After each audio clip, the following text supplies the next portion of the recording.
నేను అందుకే ఈ ఊర్లో చెప్తున్నా, ఈరోజు కలెక్టర్ గారు దీన్ని ఒక మోడల్గా తయారు చేస్తారు. నేను కూడా ఆ మోడల్ చూస్తా, దీనికి ఒక స్పష్టమైనటువంటి ఆలోచన ఇస్తా. ఈ గ్రామాన్ని తప్పకుండా అభివృద్ధి చేసే బాధ్యత జిల్లా యంత్రాంగానికి అప్పచెప్తున్నాను. అదే మాదిరిగా దీపావళికంతా మా ఆడబిడ్డలకి ఉచితంగా గ్యాస్ ఇస్తా. నేనే వచ్చి మీ ఇంట్లో వంట చేస్తా. ఎందుకంటే ఒకప్పుడు చెప్పేవాడిని, నేను గ్యాస్ ఉంది, గ్యాస్ లేనప్పుడు చెప్పేవాడిని చెల్లెమ్మలో గ్యాస్ కొనిస్తానంటే కొంతమందికి అర్థమయ్యేది కాదు. ఆ గ్యాస్ వచ్చిన తర్వాత చెప్పేవాడిని, డాక్రా సంఘాలు మీరు బయట తిరగండి, ఇంట్లో గ్యాస్ ఉంది, కష్టం లేదు, మీరు వచ్చే లోపల మా మగవాళ్ళు వంట కావాలంటే చేసి పెడతారు, పెద్ద కష్టం ఉండేది కాదని చెప్పాను ఆ రోజుట్లో. కానీ యథార్థం ఇప్పుడు వంట చేయడం పెద్ద కష్టం కాదు, మగవాళ్ళు కూడా చేయొచ్చు, కాఫీ పెట్టుకోవచ్చు, అలవాటు అవుతుంది. గ్యాస్ ఇస్తున్నాం, 3 సిలిండర్లు తప్పకుండా దీపావళి నుంచి ప్రారంభించి మా ఆడబిడ్డలకి ఆ రోజు దీపం పెట్టా. ఈరోజు ఆ దీపాన్ని వెలిగించే బాధ్యత మేము తీసుకుంటామని చెప్పి కూడా నేను మీకు తెలియజేస్తున్నా. అదే మరిగా ఈరోజు మీరు చూస్తే సర్పంచుల్ని, గ్రామాలని బలోపేతం చేస్తున్నాం. 3 వ్యవస్థలు ఉన్నాయి ఇక్కడ, అవి కూడా ఆలోచిస్తున్నాం. సచివాలయాలు ఉన్నాయి, అదే మరిగా స్థానిక సంస్థలు ఉన్నాయి, పట్టణాల్లో మున్సిపాలిటీలు ఉన్నాయి, గ్రామీణ ప్రాంతాల్లో పంచాయతీలు ఉన్నాయి. ఇవన్నీ ఏం చేయాలని ఆలోచించి బలోపేతం చేయబోతున్నాం. ఇంకో పక్క వాలంటీర్లు పెట్టారు. ఆ వాలంటీర్లు లేకపోతే ఏమీ కాదని మాట్లాడేవాళ్ళు. ఇప్పుడు వాలంటీర్లు లేకపోతే పింఛనే ఇవ్వలేమని మేలో అయితే 32 మందిని ప్రభుత్వమే హత్య చేసే పరిస్థితికి వచ్చారు. నేనన్నా, నాకు అధికారం వస్తే వాలంటీర్లు లేకుండా పింఛన్లు ఎట్లా ఇస్తానో ఇచ్చి చూపిస్తానని ఆ రోజు చెప్పి ఇచ్చి చూపించాను. కానీ ఇప్పుడు వాళ్ళని కూడా ఏం చేయాలని తీసుకుంటాం, ఏం చేయాలని ఆలోచిస్తున్నా. ఏదైనా ప్రతి ఒక్కరికి ఒక రోల్ క్లారిటీ ఇచ్చి మీ జీవితాల్లో వెలుగు తేవడానికి, మీకు అండగా ఉండడానికి ఏ విధంగా ఉండాలనో అది కూడా ఆలోచిస్తాం. మొన్నే మీరు ఒకసారి చూస్తే ఒకే రోజు 13,320 గ్రామాల్లో గ్రామ సభలు పెట్టిన ఏకైక రాష్ట్రం ఆంధ్రప్రదేశ్ రాష్ట్రం అని చెప్పి కూడా నేను మీకు తెలియజేస్తున్నా. పవన్ కళ్యాణ్ గారు ఒక ఐడియా ఇస్తే బాగుందని నేను కూడా ప్రోత్సహించి అందరం కలిసి ముందుకెళ్ళాం.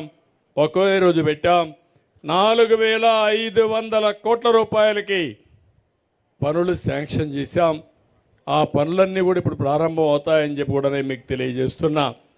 మొన్నటి వరకు అయితే బ్లీచింగ్ కొట్టడానికి కూడా బ్లీచింగ్ పౌడర్ లేదు.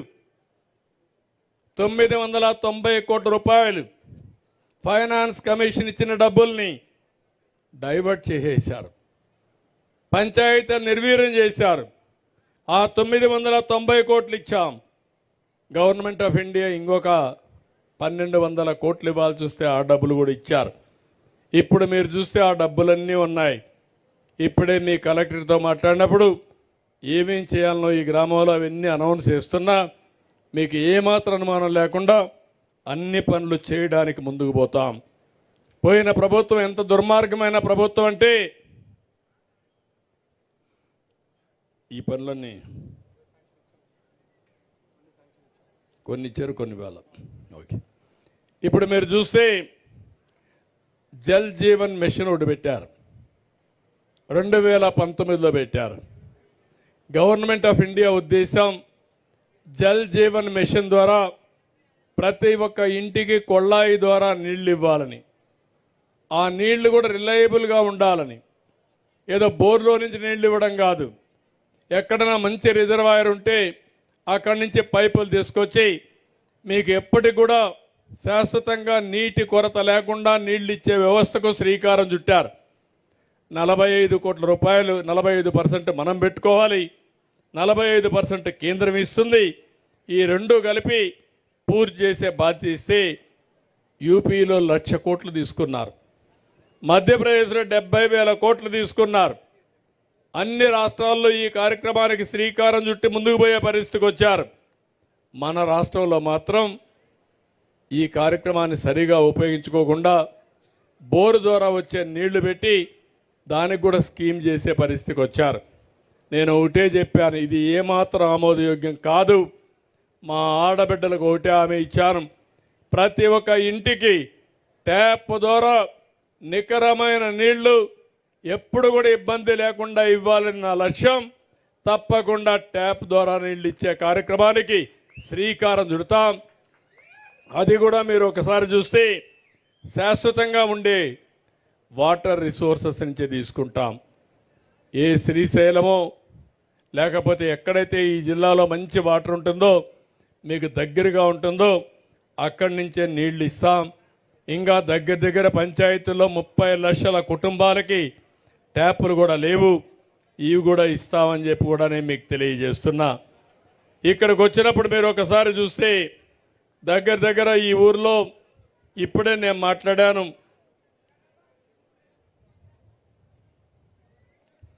కొంచెం ముందు ఒక లిస్ట్ ఇచ్చారు, మీరు శాంక్షన్ చేసినట్టని 3 సమస్యలు ఉన్నాయి, తీసుకుంటాను. ప్రద్యుమ్న అది చూడు,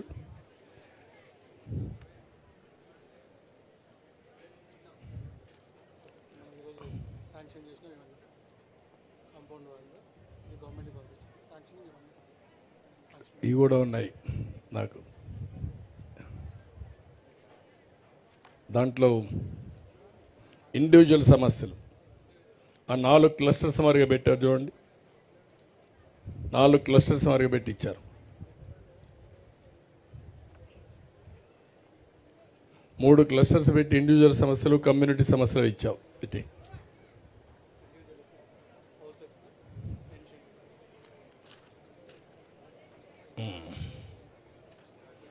ఇక్కడికి వచ్చినప్పుడు ఈ ఊర్లో ఒక సర్వే చేశాం. నేను ఒక విషయం ఆలోచించాను, ఈ ఊర్లో ఎవరైనా సరే వ్యక్తిగత సమస్యలకు ఫస్ట్ ప్రాధాన్యత ఇవ్వాలని. ఏ కుటుంబం కూడా కరెంట్ లేకుండా ఉండడానికి వీలు లేదు, ట్యాప్ లేకుండా ఉండడానికి వీలు లేదు, టాయిలెట్ లేకుండా గ్యాస్ లేకుండా ఉండడానికి వీలు లేదు. ఇలాంటి అవసరాలన్నీ తీర్చాలని చెప్పి ఆలోచించాం. అందుకని ఆ ఫైల్ ఇటు ఇచ్చేమని ప్రతి నా ఫైల్ నాకు ఆ ఫైల్ ఇటు ఇచ్చి ఆ ఫైల్ ఇటు తీసుకుంటామ్మా.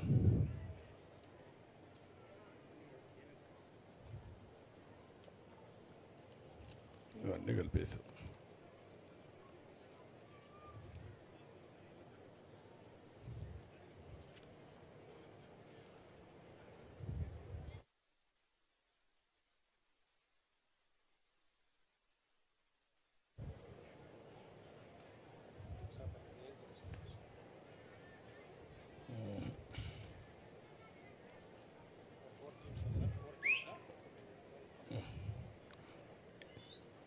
ఎందుకంటే ఈ ఊరికి వచ్చినప్పుడు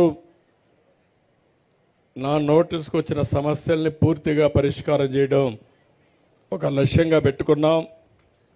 ఆ లక్ష్యంగా చూస్తే ఇండ్లైతే అంటే ప్రతి ఒక్క ఇంటికి కావలసిన కనీస అవసరాలు 203 ఇండ్లు కావాలన్నారు. కొన్ని ఇంటికి ఇంటి జాగాలు ఉన్నాయి, కొంతమందికి ఇంటి జాగాలు లేవన్నారు. అందుకే 203 ఇండ్లకు ఇంటి జాగాలు కొని ఇండ్లు కట్టించే బాధ్యత మేము తీసుకుంటామని చెప్పి మీ అందరికీ హామీ